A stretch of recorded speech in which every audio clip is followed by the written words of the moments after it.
거룩한 성일 이 아침에 하나님께서 우리들에게 주시는 말씀은 신약 성경 베드로전서 2장 11절로 17절까지 말씀입니다.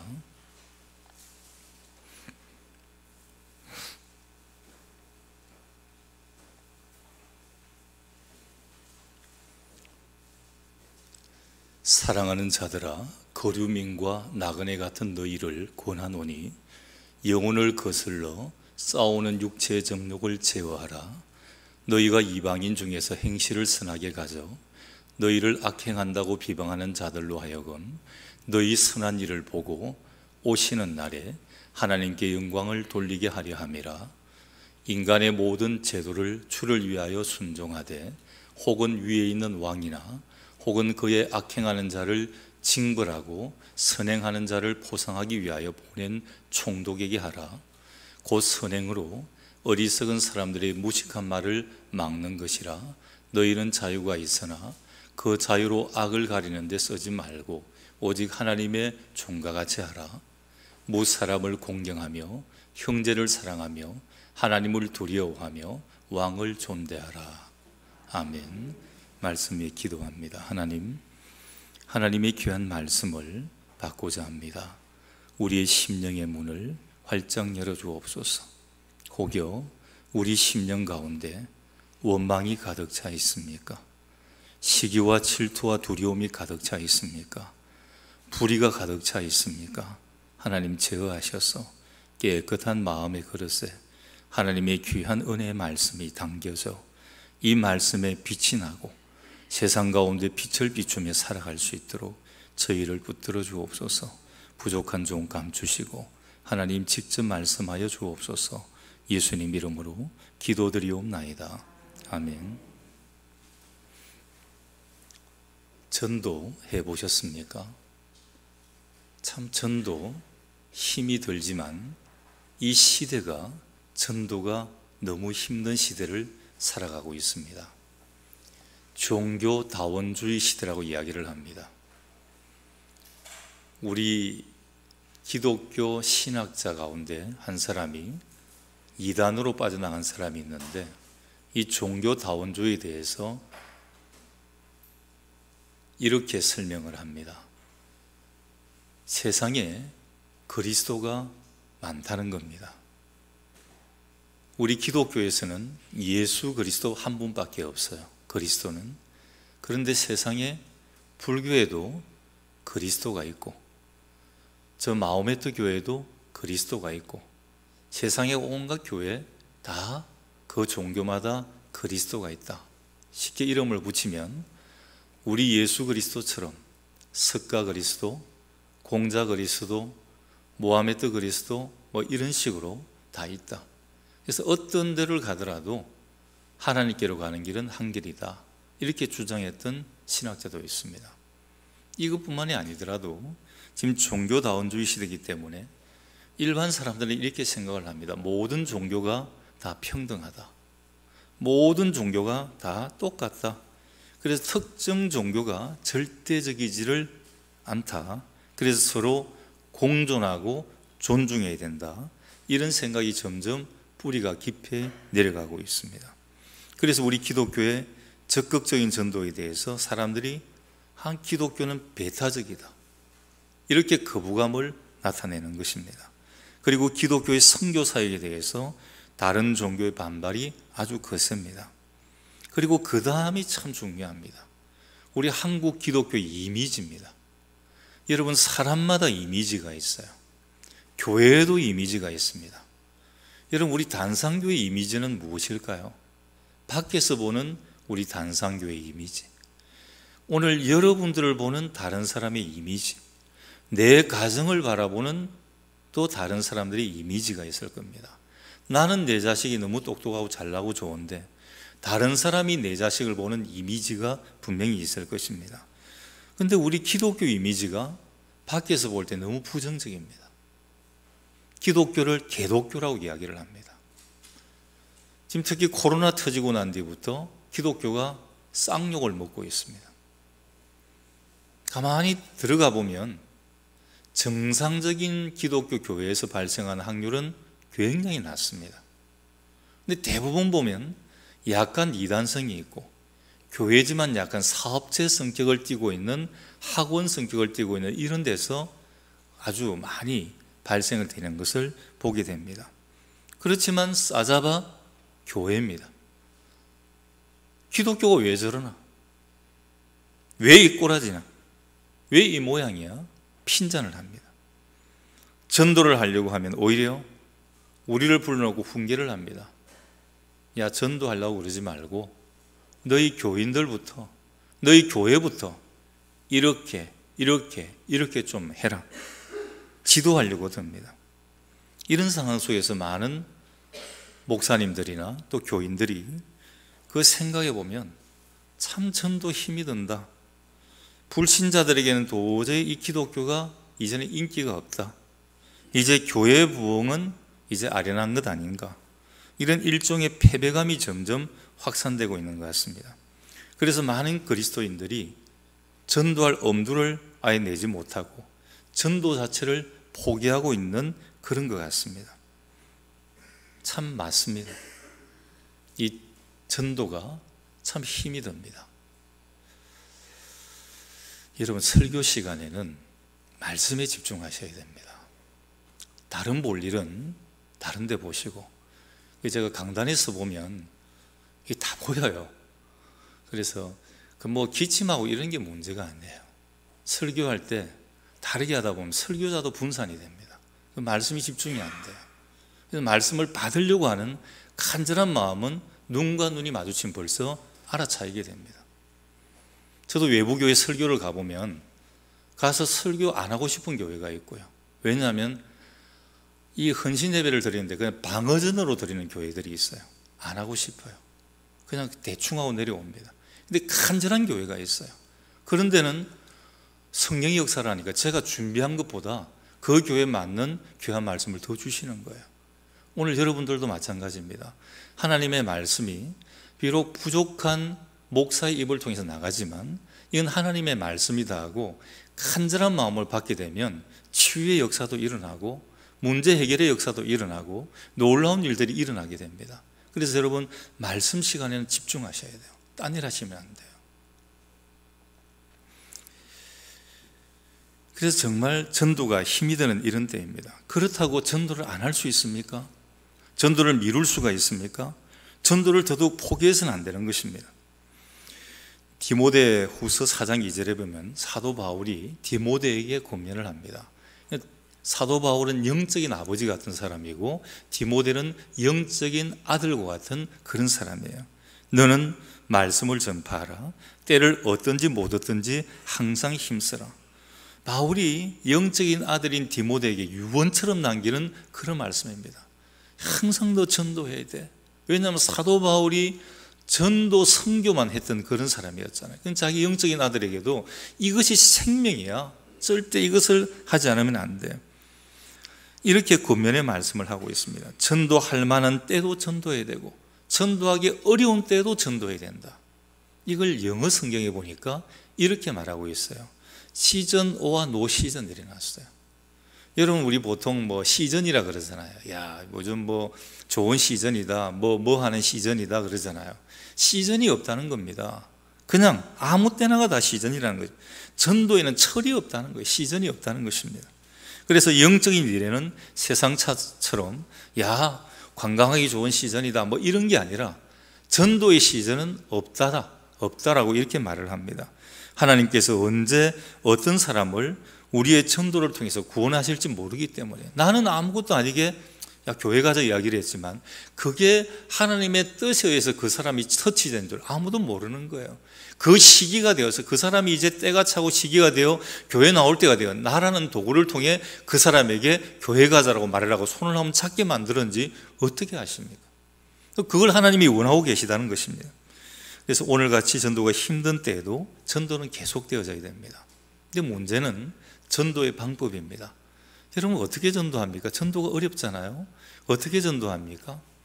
예전에는 투망식 전도가 대부분입니다. 지금도 일반 교회들 보통 전도하자, 총동원 주일, 한영원 초청 주일 하면 대부분 투망식 전도법을 많이 하는데 저는 극히 반대합니다. 별 효과가 없습니다. 가시적인 효과는 있습니다. 그날 당일 하루는 북적북적합니다. 왜? 선물 주고 밥 주고 떡 주고 막 이렇게 하니까 북적북적해요. 그래서 전 그거 할 때도 이렇게 말을 해요. 오늘 한 번만 와. 일회성으로 끝납니다. 이래서는 안 되는 것 아니에요. 예전에는 이게 가능했습니다. 투망식 전도가 길 가다가 전도지를 그냥 무작정 나눠주는 거예요. 지하철 같은 데 가서 앞에다가 글 붙이고 뒤에다 글 붙이고 예수천당 통했던 시절이 있었습니다. 그냥 교회 가자 손만 잡으면 갈 수 있는 그런 시절이 있었습니다. 왜냐하면 그때는 참 우리나라가 힘들고 영적으로 갈급한 시대였기 때문입니다. 아직 예수에 대해서 기독교에 대해서 잘 모르는 사람들이 너무나 많았기 때문입니다. 근데 지금은 상황이 달라졌습니다. 사람들이 자세히는 몰라도 교회에 대해서, 기독교에 대해서, 예수에 대해서 어느 정도 압니다. 정보화 시대의 기독교에 대해 나름대로 많은 정보를 접해보았습니다. 영적인 환경도 너무나 그래서 핍박해졌어요. 투망식 전도 방법으로는 효과를 기대하기가 너무나 힘듭니다. 어떻게 전도해야 될까? 오늘같이 이런 종교다원주의 상황에서 거기다가 교회에 대한 부정적인 이미지가 온 데를 뒤덮고 있는 이런 상황에서 어떻게 전도해야 될까? 한마디로 말하면 양식형 전도입니다. 여러분 요즘 전복 같은 게 많이 싸졌잖아요. 예전에 전복은 임금님도 먹기가 어려웠어요. 제 어릴 때만 해도 전복 굉장히 비쌌습니다. 전복 껍질을 사러 다니는 사람도 있었어요. 낮은 칠기에 써야 되니까. 조그마한 전복 일반 사람 구경 못했습니다. 근데 요즘 왜 흔해졌습니까? 양식을 하잖아요. 바다에서만 잡아오는 것 갖고는 물론 자연산이 좋아요. 그런데 그것만 갖고는 수요가 다 안 되니까 양식을 합니다. 요즘 웬만한 돔, 광어 전부 대부분 다 양식을 해요. 그러니까 우리가 풍족하게 넉넉하게 싼값으로 먹게 될 수가 있는 것입니다. 우리가 전도하는 것도 마찬가지입니다. 전도 대상자를 먼저 선정을 하는 거예요. 어떤 교회가 날이 있어 그런 게 아니라 내가 올해는 1명을 전도해야 되겠다.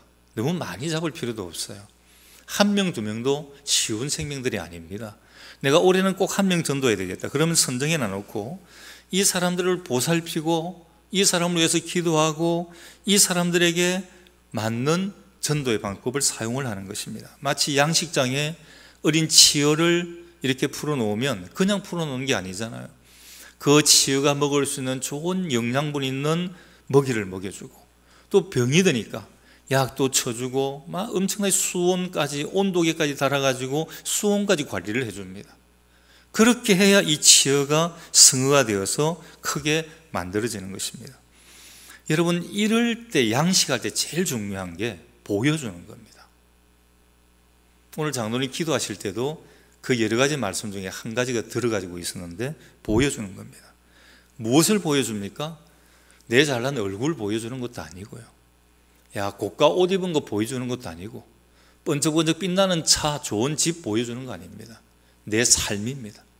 내가 예수를 믿고 내가 하나님을 섬기고 교회에 나오면서 내가 사는 삶은 이런 거야 하고 내 사는 모습 그대로 보여주는 것입니다. 여러분 이게 양식형 전도의 제1번입니다. 이보다 더 좋은 먹이가 없어요. 다른 거 백해무익합니다. 다른 거 아무리 선물 갖다 주고 아무리 해도 안 돼요. 제일 중요한 것은 내가 전도한 전도 대상자에게 내 삶을 보여주는 거예요. 내가 교회 다니면서 하나님의 은혜에 충만하고 정말 믿는 사람의 그런 모습을 보여주고 그렇게 될 때 그 사람은 나를 통해서 갈증이 일어납니다. 예수를 향한, 교회를 향한, 하나님을 향한 갈증이 일어날 수밖에 없어요. 그런데 여러분 거꾸로 생각해 보십시오. 자, 내가 양식을 하려고 하는 대상이 있습니다. 근데 내 삶이 그 사람이 아무리 봐도 고개가 좌우로 젖어지는 거예요. 예수 믿는 사람인데 왜 저럴까? 나보다 더 못해. 예수 믿는 사람인데 세상 사람들하고 똑같다고 보다 오히려 더하네. 저런 부분은 어떻게 저렇게 손해볼 줄 몰라? 어떻게 저렇게 악해? 말을 해도 어떻게 이거 콕콕 사람 아프게 만들어.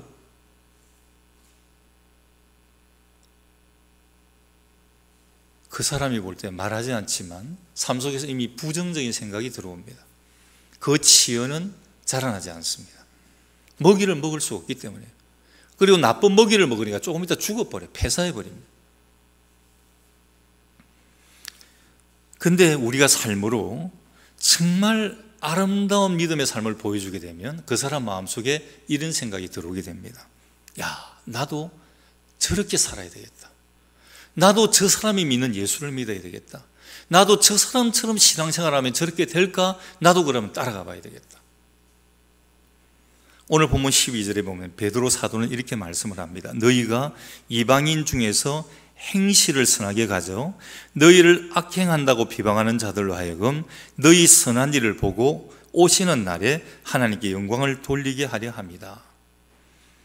한마디로 말하면 우리가 행실을 선하게 하여서 믿지 않는 사람들이 하나님께 영광을 돌리게 해야 한다는 것입니다. 여러분, 참 중요한 거는요, 이 자리가 차는 게 중요한 게 아니에요. 가장 먼저 중요한 것은 지금 여기서 예배드리는 여러분 자신입니다. 오늘 여러분 자신이 이 예배에, 이 말씀에, 오늘 이 거룩한 성일에 하나님을 만나고 은혜에 충만하면 그 모습이 밖에 나서 비춰진다는 겁니다. 말씀 받지 아니하고 예배 드리지 아니하고 하나님 말씀 묵상 없고 기도 없이 세상에 나가면 아무런 빛이 없습니다. 마디들은 소금 들어보셨죠? 밖에 있는 흙보다 더 못한 존재가 됩니다. 그렇게 취급을 받게 됩니다.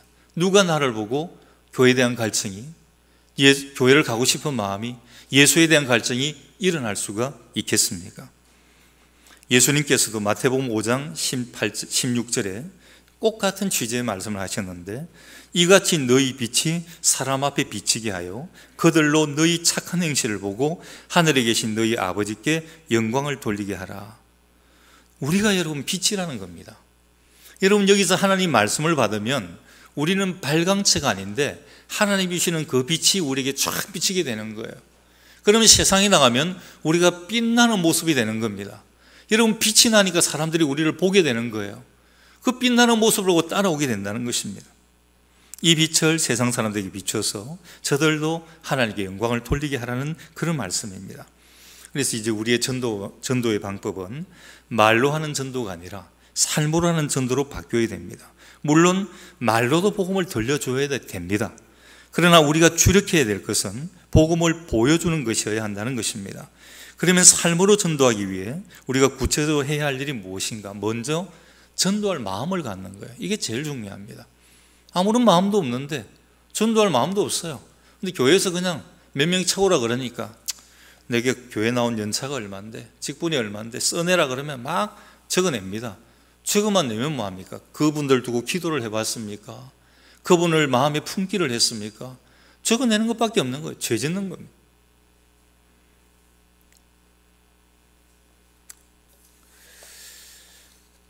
그래서 먼저 전도할 마음에서부터 품는 것에도 시작이 됩니다. 여러분 올해가 이제 한 반이 갔는데 내가 올해 한 명이라도 내가 전도해야 되겠다. 여러분 많이 필요 없습니다. 한 사람이 한 명 전도하면 교회는 배가 됩니다.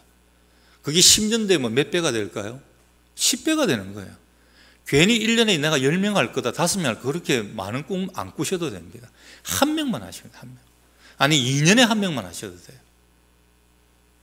품는 겁니다. 제일 먼저 중요한 건 품는 것입니다. 하나님의 명령을 깨닫고 순종하기로 다짐하면 그때부터 전도할 마음이 생기게 됩니다. 이 마음이 생겨야 비로소 전도할 수 있어요.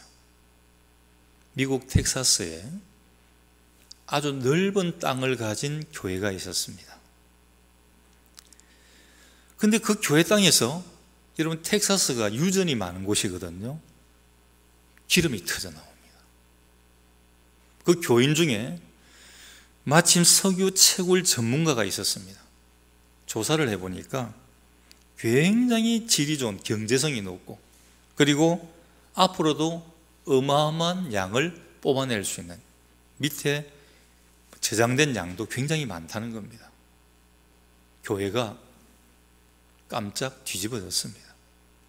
큰 횡재를 하게 된 것입니다. 자, 교회에서 회의를 합니다. 이 문제를 두고 심도 깊이 논의를 했습니다. 그리고 세 가지를 결의했습니다. 자, 첫 번째, 교회 자체로 석유를 시추한다.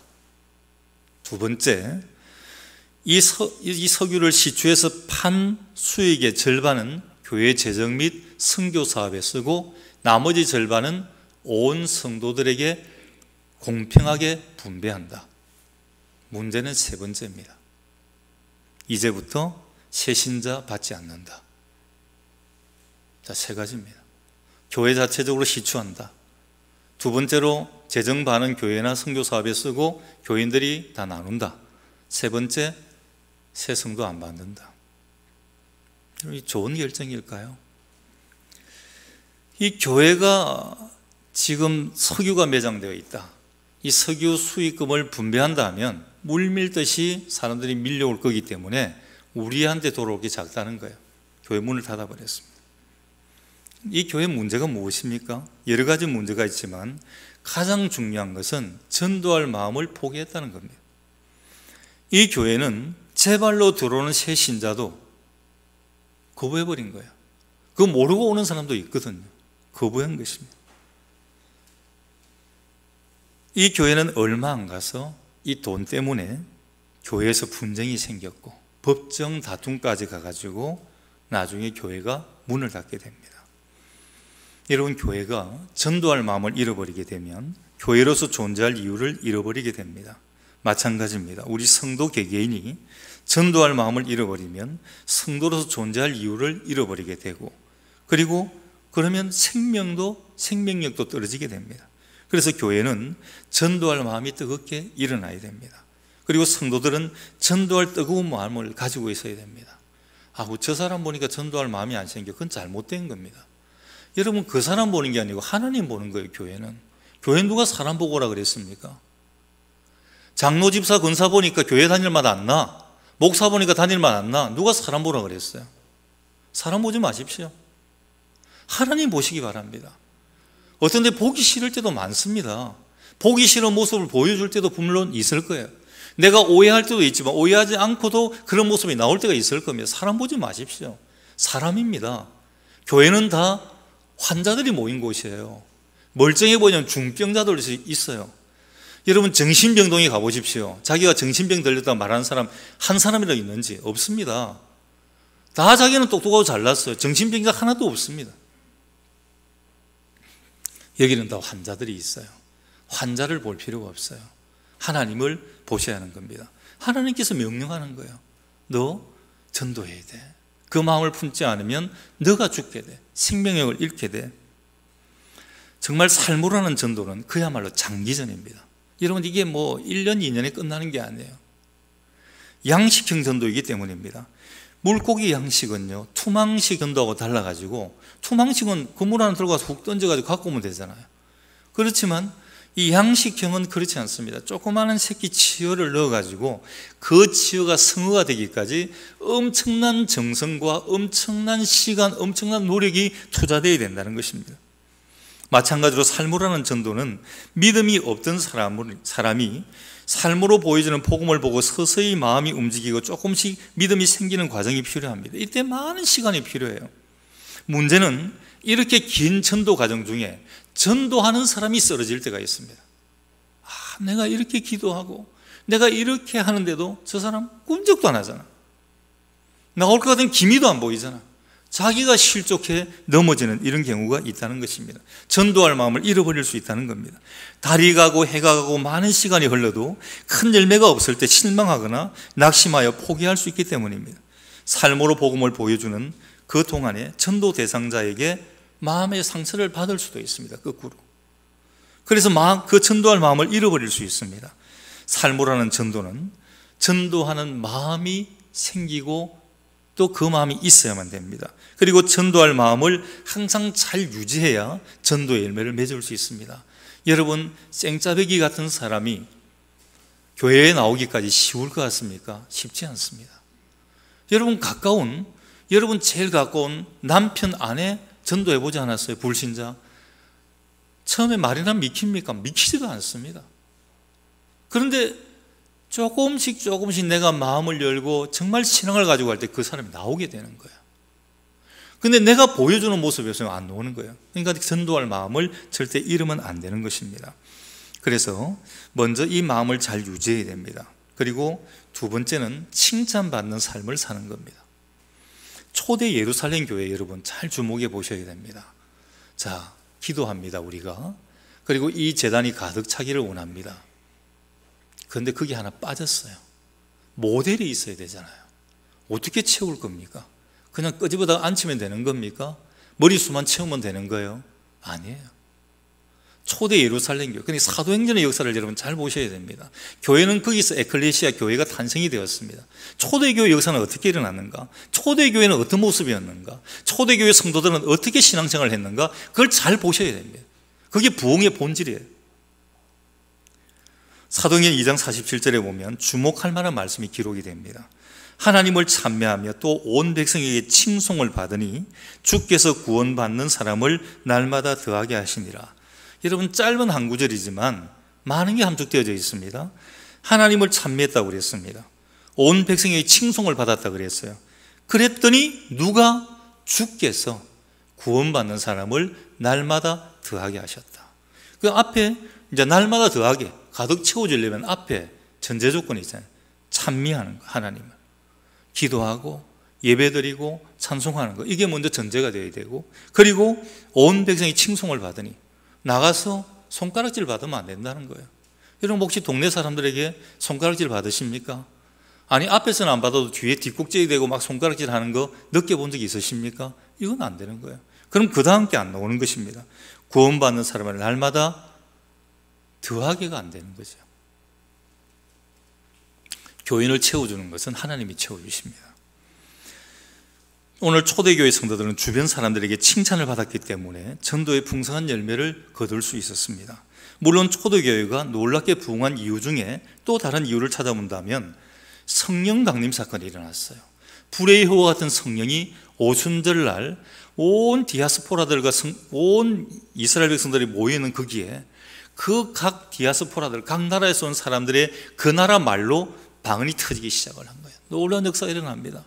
그 불의 역사가 일어나고 난 뒤에 베드로의 솔로몬 행각의 설교가 나오고 놀라운 설교들이 이어나오지 않습니까? 스데반이 돌에 맞아 죽어가면서 그 설교하면서 사람들에게 말씀을 던지지 않습니까? 놀라운 큰 변화가 일어나게 됩니다.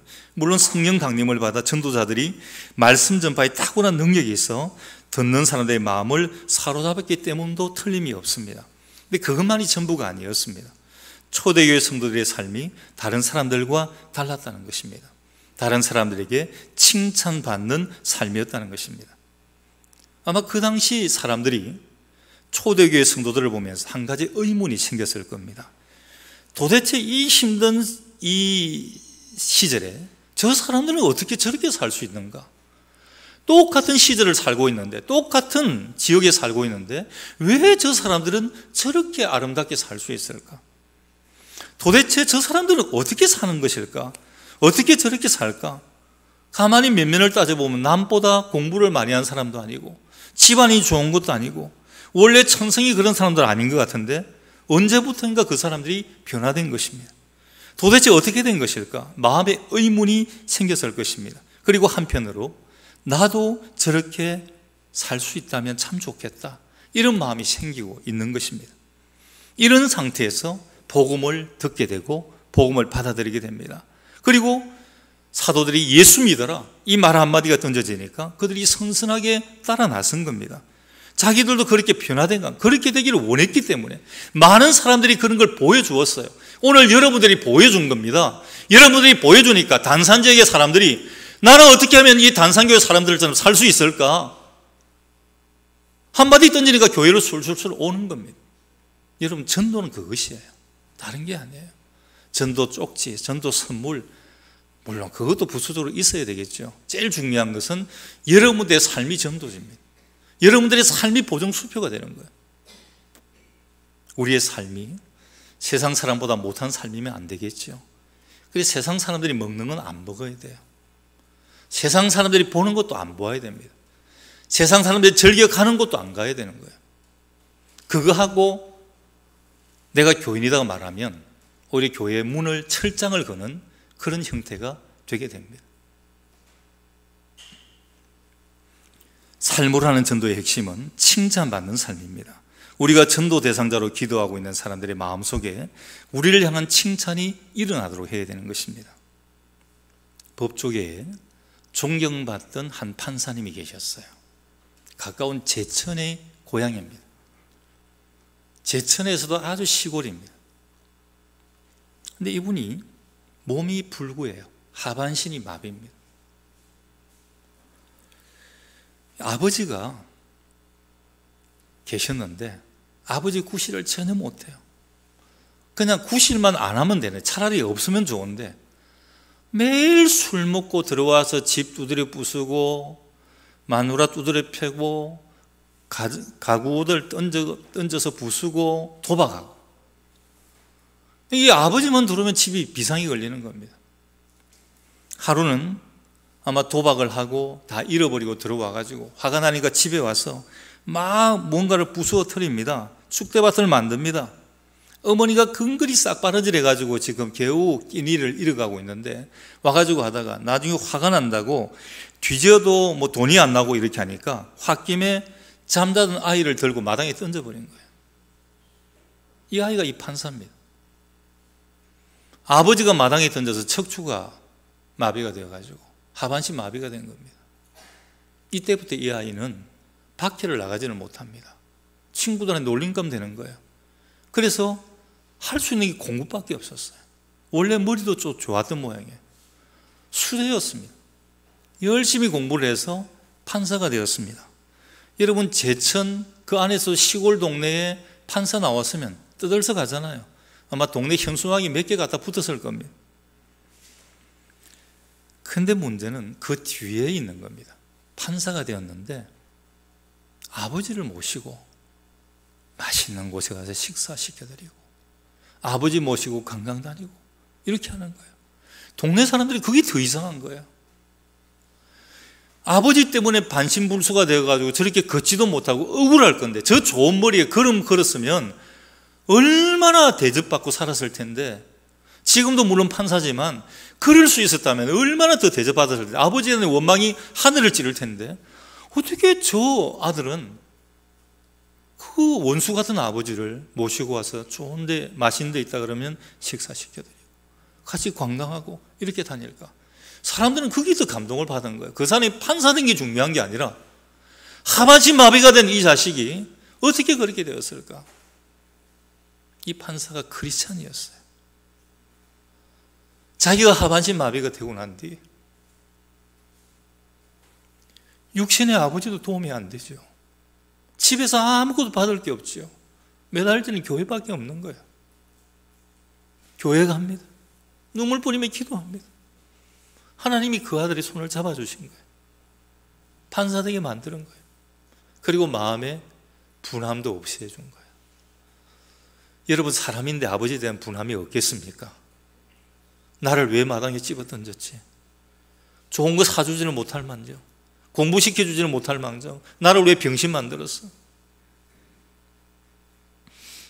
근데 그 원망은 하나님 앞에서 다 사라졌습니다.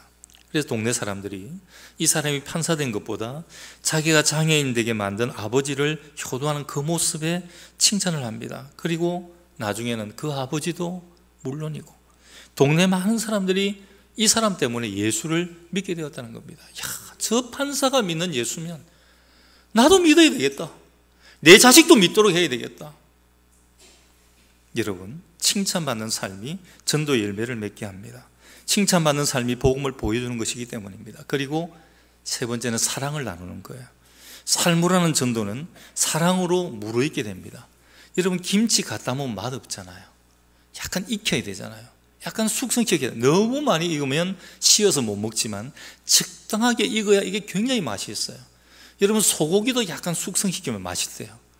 우리 회 화로 하는데 우리나라 사람은 화로 좋아하지, 대부분 보면 그 생선에 맞는 숙성하는 온도가 있대요. 시간이. 그 시간만큼 숙성시켜서 회를 먹으면 그렇게 맛있대요. 일식집에서 나오는 회는 화로회가 아니고 대부분 숙성된 회가 나옵니다. 좀 고급이고 비싸게 되죠. 우리 사랑도 마찬가지입니다. 김치나 장이 숙성이 되듯이 사랑으로 우리 심령이 숙성이 됩니다. 그러다가 어느 날 추수할 때가 되는 것입니다. 이 사랑을 나눌 때 함께 나누어야 될 게 있는데 먼저 기도입니다. 전도는 자석의 원리를 따릅니다. 여러분 자석이 쭉 지나가면 여러분 땅바닥에도 보면 아무것도 없는 것 같은데 거기 쇠붙이 같은 게 붙잖아요. 막 가루 같은 게 막 붙어 올라오지 않습니까? 이게 자력입니다. 눈에 보이지 않지만 자석은 쇠붙이를 끌어당기는 힘을 가지고 있습니다. 그리고 자석 가까이 있는 쇠붙이들은 자석에게 끌려가게 되어 있어요. 마찬가지로 전도는 눈에 보이지 않는 영적인 힘으로 되는 겁니다. 전도자가 사랑하는 마음으로 기도할 때 영적인 힘이 작동이 됩니다. 전도 대상자의 마음이 움직입니다. 그 마음이 하나님께로 끌리게 됩니다. 기도를 강하게 하면 할수록 그 끌림이 커집니다. 기도를 뜨겁게 하면 할수록 그 끌림이 확연하게 일어나게 됩니다. 전도는 실제로 보이지 않는 곳에 일어나는 겁니다. 그래서 여러분 전도는요, 보는 곳에서 막 전도지 돌리고 이런 게 중요한 게 아니고 보이지 않는 곳 골방에서 일어납니다. 골방에서 사랑하는 마음으로 매일매일 간절하게 전도하는 대상자를 두고 그 이름을 부르가면서 축복하며 기도할 때 그때 놀라운 기적이 일어납니다. 그래야 그 마음이 움직입니다. 그래서 전도의 실패는 다르게 말하면 기도의 실패입니다. 기도하지 않고 그냥 보이는 데만 그냥 어디 가서 식당 이제 개업을 하고 식당 홍보하듯이 막 이 찌다시 나눠주듯이 전도지 그렇게 돌리니까 아무 의미가 없는 겁니다. 한 생명, 내가 전도할 그 대상자를 두고 골방에서 얼마나 씨름했는 자가 전도 성패의 관건이 달려있다는 겁니다. 충분한 기도 없이 전도에 나섰기 때문에 전도가 실패하는 것입니다. 영적인 이끌림 없이 방법적으로 전도하려고 했기 때문에 전도가 실패하는 겁니다. 그래서 매일 우리 사랑하는 마음으로 전도 대상자들을 위해 기도하시기 바랍니다. 그러면 그 마음이 움직이게 되는 것입니다. 그리고 두 번째는 만남이에요. 요한복음 4장에 보면 중요한 사건이 하나 일어나는데 예수님께서 수가라는 사마리아 성의 수가라는 마을에 가서 사마리아 여인을 만나는 사건이 일어납니다. 근데 원래는 이스라엘 사람들은 그 사마리아라는 지역을 지나가지 않습니다. 거기가 혼합된 혼혈 민족이 되어 있기 때문에 그들하고는 상종을 잘 안 하는 거예요. 그래서 같은 나라 안에 있지만 그 사마리아 출신이라 그러면 사람 취급을 안 했어요. 그 땅도 안 갔습니다. 근데 그날은 예수님께서 원래는 요단강 계곡으로 이렇게 돌아가야 되는데 그렇게 하지 아니하고 이불로 사마리아 지역을 통과해 가시고자 그쪽으로 길을 잡으십니다. 그것은 바로 이 수가성의 여인을 만나기 위해서였습니다. 여러 가지 번거로움이 있고 제자들의 반대도 있고 혹시 불상사도 생길 수 있었지만 이 여인을 만나려고 하는 일념으로 그 길을 나선 것입니다. 그 결과 이 여인이 주님을 만나게 됩니다. 그리고 믿음을 가지게 돼요. 여러분 전도는 만남을 통해서 이루어집니다. 이 만남이 정성이 담긴 만남일수록 마음이 움직입니다. 그래서 자주 정성껏 이 만남을 이루어 보십시오. 마음이 움직이게 될 것입니다. 세 번째는 감동입니다.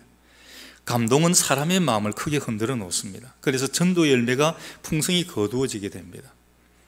마드 와이즈라고 크리스찬 어머니들을 훈련하는 프로그램이 있는데 그 프로그램 안에 이런 게 있습니다. 순종이라는 순서가 있는데 아마 우리 경상도 여자분들은 조금 힘든 일이지 싶어요. 근데 우리 단상교회 성도님들은 가능할 것 같아요. 그 안에 프로그램 중에 이 순종이라는 순서에는 보면 2주간 동안 남편에게 무조건 순종한다는 거예요. 조건 없이 무조건 순종한다는 것입니다. 믿지 않는 남편이 택도 없는 말을 해도 그리고 말 같지 않는 것이라도 도저히 순종할 수 없을 것 같은 것이라도 순종하는 것입니다. 여러분 근데 이렇게 하니까 남편들이 깜짝 놀라는 거예요. 자기 부인을 잘 알지 않습니까? 평소 때 안 하던 짓을 하니까 놀랐고 할 수 없을 것 같은 것을 하니까 놀랐고 그래서 남편들이 환호를 보냈다는 것입니다. 그런데 재미난 것은 이 남편이 환호를 보내는 데만 끝이 난 게 아니고 변하더라는 것입니다. 늦게 들어오던 남편이 일찍 퇴근을 합니다. 그리고 교회 가겠다고 말만 하고 계속 빠져나가던 이 사람이 아내와 함께 교회를 나오게 되는 것입니다. 여러분 사랑의 감동이 사람의 마음을 크게 움직입니다. 이 전도 대상자들의 마음을 감동시켜 보십시오. 정말 전도가 힘이 드는 시대를 우리가 살아갑니다. 그래서 그래도 전도는 해야 됩니다. 그러나 전도의 방법은 새롭게 할 필요가 있습니다. 제일 먼저는 나 자신입니다. 삶입니다. 우리의 삶이 변화되지 않고는 아무리 강단에서 100번의 기도를 외쳐도 이루어지지 않습니다. 먼저 나 한 사람의 삶이 변화될 때 이루어지는 것입니다. 바로 삶으로 하는 전도입니다. 다른 전도 방법으로는 안 되는 겁니다. 우선 중요한 것은 전도할 마음을 갖는 겁니다. 그리고 전도할 마음을 잃어버리지 않는 것입니다. 그리고 칭찬받는 삶으로 복음을 보여주는 것입니다. 그리고 나아가서 사랑을 나누고 그 마음을 움직이는 것입니다. 한 영혼 한 생명을 하나님께로 인도하여 별과 같이 아름답게 영원토록 빛나는 그런 축복의 주인공들이 다 되시기를 주님의 이름으로 간절히 축원합니다.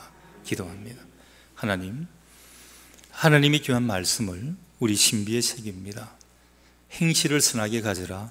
오늘 주신 말씀처럼 이 자리가 채워지는 것도, 이 세상에 하나님 나라가 도래하고 이루어지는 것도, 풍성한 전도가 되는 것도 먼저 우리의 삶의 변화인 것을 깨달았습니다. 나 자신이, 나 하나가 전도지고 나 하나가 전도용품임을 깨달았습니다. 아버지 하나님, 여지껏 그렇게 살지 못했다면 이제 우리의 삶이 변화되어 칭찬받는 삶이 되기를 간절히 소망합니다. 뒷꼭대기에 욕 들어먹고 손가락질 받는 그런 삶이 아니라, 속이고 숨기는 야곱 같은 삶이 아니라 정말 요셉과 같이 아름답게 칭찬받는 삶으로 하나님 나라를 가득 채워가는 우리의 삶